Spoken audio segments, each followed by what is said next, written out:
Hello, beautiful souls. Thank you so much for dropping by this video.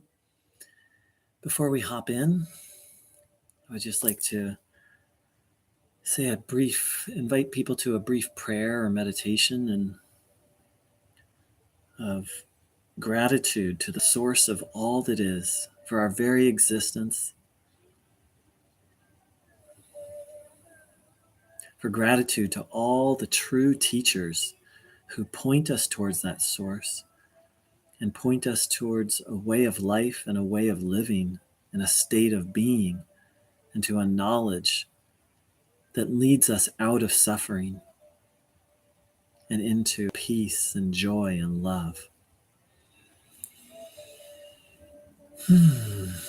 Hello and welcome, everyone. So, I'm feeling so inspired tonight. I've talked many times about qualified non-duality on this channel. Part of why I've talked about it so much is it's one of the things that rescued me from Neo-Advaita, from fake non-duality. And so someone asked me tonight, who I've mentioned it to them before. Well, why is it qualified? Why is it called qualified non-duality?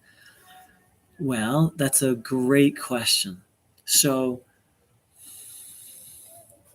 most people's philosophy about the supreme reality, God, and creation, all the stuff, usually falls into one of two categories of duality or non-duality. An example of duality is what I was raised in. I was raised a Protestant Christian, and it's like, I'm here, earth is here, and God is like far away. And like, yeah, the Bible says I was made in the image and likeness of God, but that's not talked about very much in church. Mostly it's like, oh, I'm very, very different from God. That's the message I was given.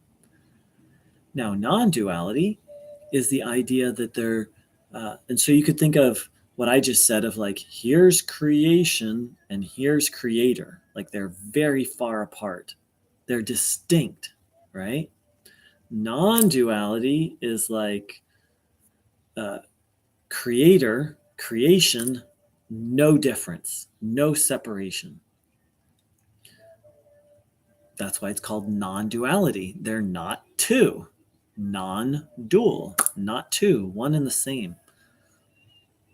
And so I was kind of stuck in that, right? Like I knew the duality thing was nonsense, but I felt like there are many, many issues, and not just with neo non-duality, fake non-duality, but with just non-duality in general. It just didn't resonate for me fully. It didn't feel like even healthy non-duality.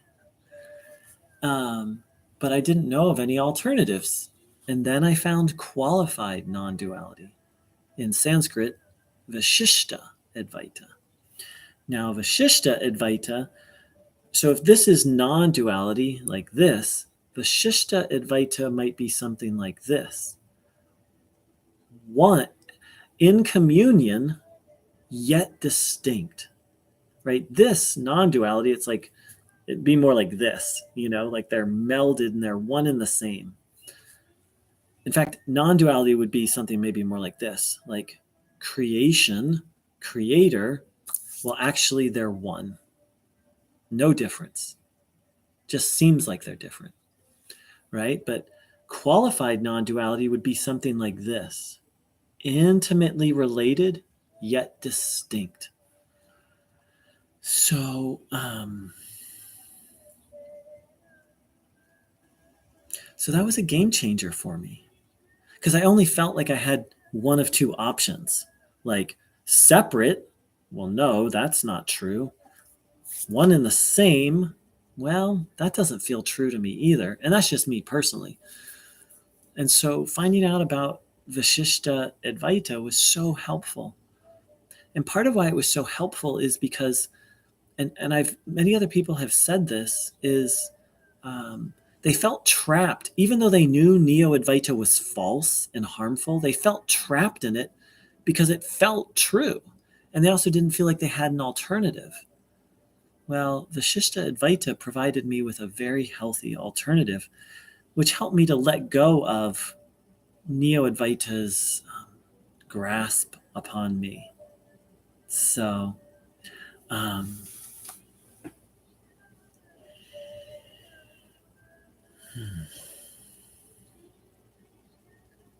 but why is it qualified non-duality?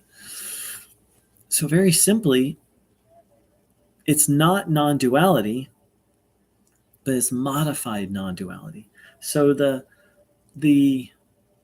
Vishishta Advaita view of the universe, so again, the non-dual view of the universe is creator, creation, one and the same. Vishishta Advaita offers a very different view. In Vishishta Advaita, there's three primary realities. There is the creator. There is the souls, the sentient beings that, yes, are intimately related to the creator. And then there's insentient matter, all the stuff that's created but doesn't have sentience or the level of or divine sentience. Now, all of these things are all of these things added together are considered to be the supreme reality. For those who have heard the term Brahman, the ultimate truth is the unity of the creator, souls, and insentient matter. But, and here's where it's qualified, but these three things are considered different and distinct. They're in communion. The way I sometimes think of it is all of these things make up the body of God. And yet, God is also simultaneously the ruler of and yet above and beyond all of these things. So that's why it's qualified non-duality, because creator and creation, while being intimately connected, are not one and the same.